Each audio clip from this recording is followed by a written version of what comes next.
Slipknot with a song called Left Behind.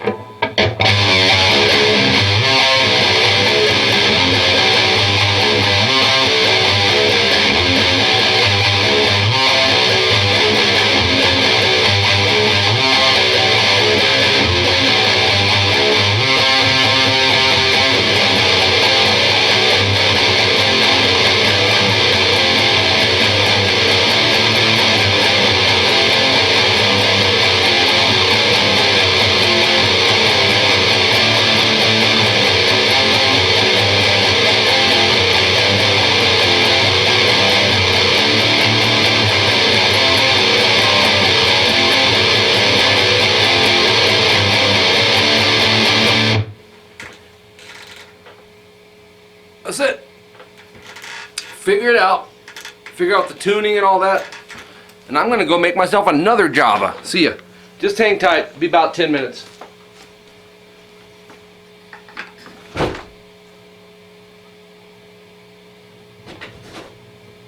Just kidding.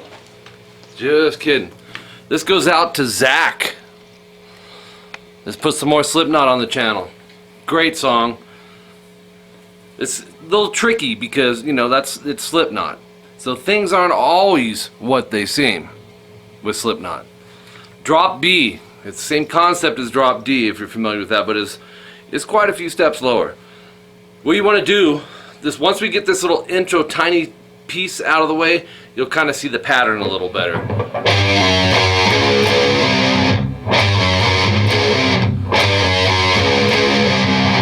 You're going to go 1A, pick, pull off to open, pick the open, go to the 2nd fret, pick it again and pull off to the 1st fret. Once you get that out of the way, it'll kind of make more sense, alright? So, get used to that. Then go 1A, slide up to 6, and once you get to 6, we're going to hit an octave. You're already there for part of it. You're going to hit the 6, muted D, and the 8G. So it's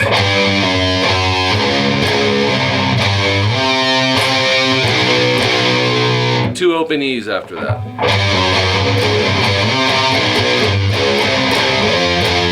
Then you'll go 1A, 2E, 1E, 1E. Slide to 6 and then pick the 6th fret. So 2 open E's again. So you almost got it all, believe it or not.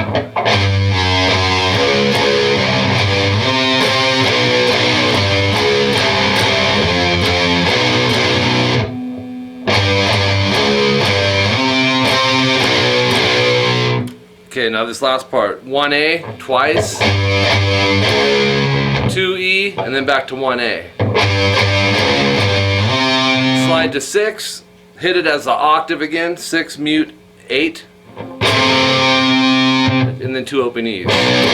Now you'll start to see the pattern back and forth. Alright, so you may have to do it a few times. It depends how much you've heard the song. The more you listen to something, the more it'll kind of piece together easier, you know, but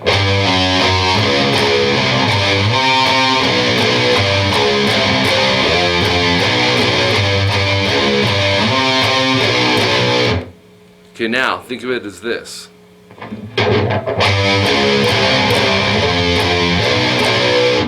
We've already done that, but we're repeating it, and then the other half of that to remember is this, which you've already done. It's back and forth between those two now.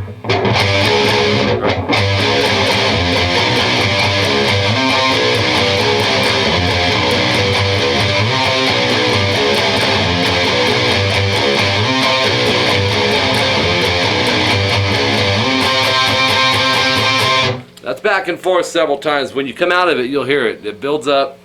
You'll be building up off the octave, which was this one.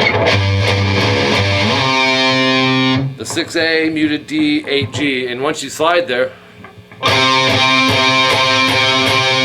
you'll strum it 7 times. In essence, it's 8 because if you count the slide, That's going to be your first one. So, wah na na na na na na na. There's your 8. All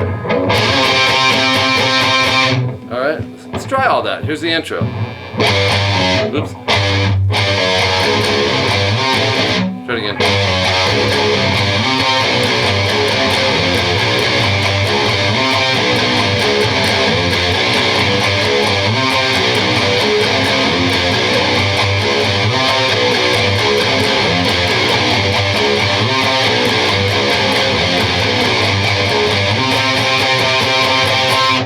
Alright, and let's move into the next part now.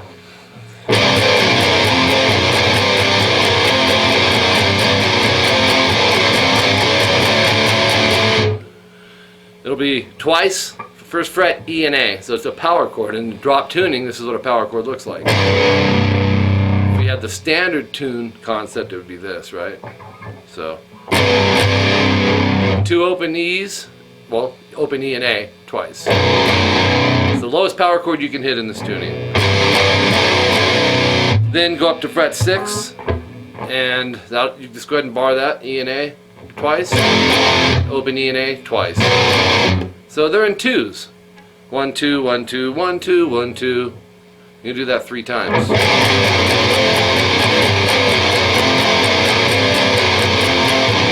Then you'll go 1, 2, 1, 2, and then 3rd fret 4 times, E and A, and then start it over. Now there's 2 guitars, like you'll hear like a,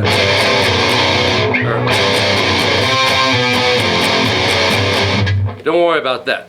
I'm just giving you the primary.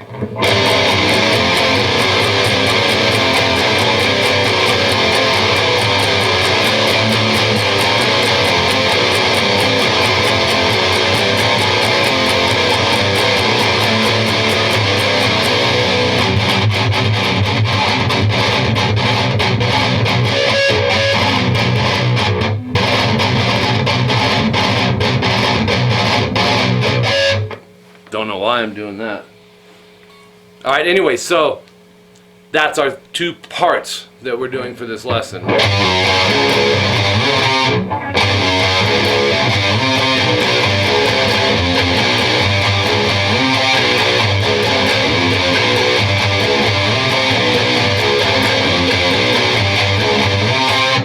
Okay, maybe grab a seat for a second. Because I want to talk to you guys about something, man. I really do. You know, it's real important. I stubbed my pinky toe today. I stubbed it on my guitar. And I have a hangnail now. And I was crying. I was in a lot of pain. And it's bringing tears to my eyes now. Just kidding. Anyways, so here's some little pointers I want to give to you as you're going over this lesson. Subgrouping, you hear me talk about it a lot. If you're new to my channel, then maybe not. But you will hear me talk about it a lot because to me that's kind of the key to getting things down properly. And also on my website, rockinguitarlessons.com, it's just kind of the way I do it. It's how I learned it. Although it wasn't called subgrouping, that's something I came up with it because it just makes sense in my mind that way. Prime example, you know, some things that are straightforward, you don't necessarily always have to subgroup. You know, if you're doing something like this,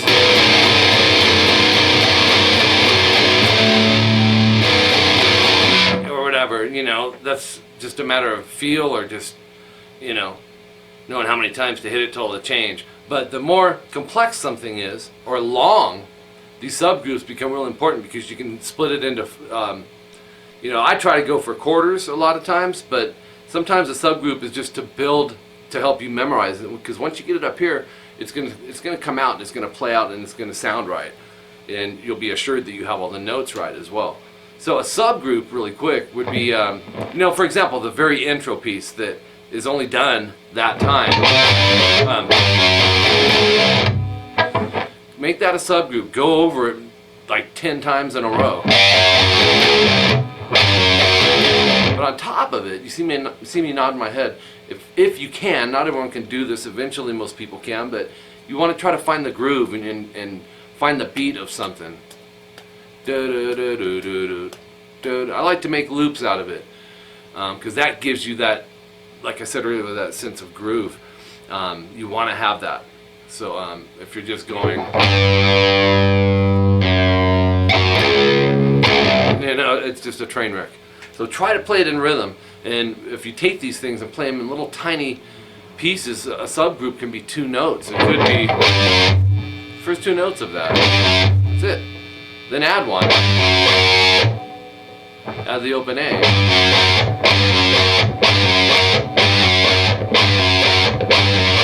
And build off of it. Okay, that's just an example. I won't go through this whole lesson and show you where all the subgroups are, because they can be different for each person that's working on the piece or whatever, you know. So, but that's the stepping stones that you would take. You know, you can add 1 note and then loop that, and add another note and loop that. Before you know it, you'll have the whole thing. All right, so take your time. You'll see it'll come together.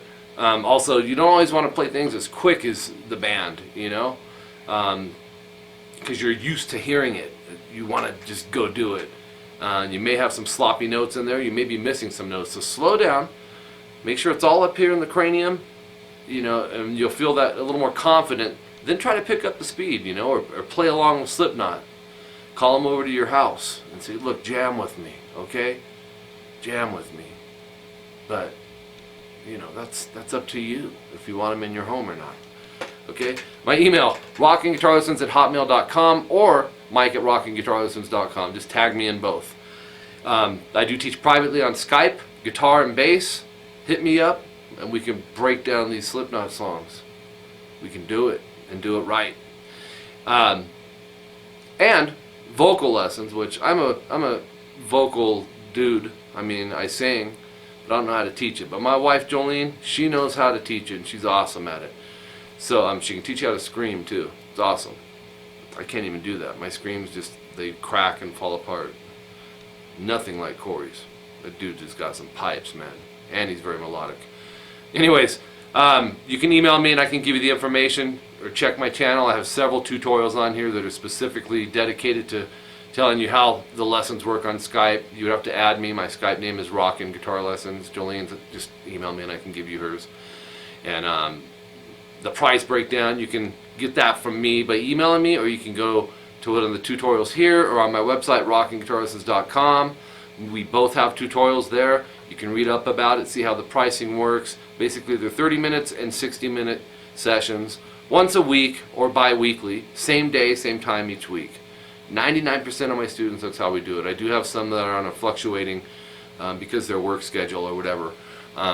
That's fine too. The best thing is to try to find a consistent day, consistent time. You won't, you know, that way you don't forget. I don't forget because I write you on my schedule, and you know, we're busy people. So if you look at it like, boom, there's my appointment.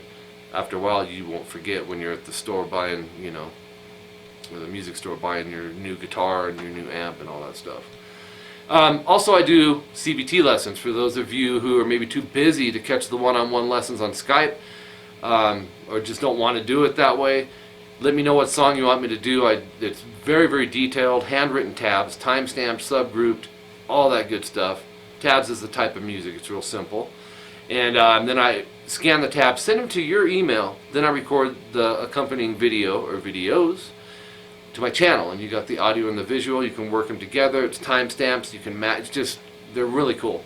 You can email me for information on that, or look on this channel, or go to my website. I have information there about them. They're called CVT lessons, custom video tablature lessons. All right, so be sure to subscribe, tell your friends, people in bands, and send them on over, man. Tell them to subscribe, make a request. Who knows? Maybe yours will be the next one.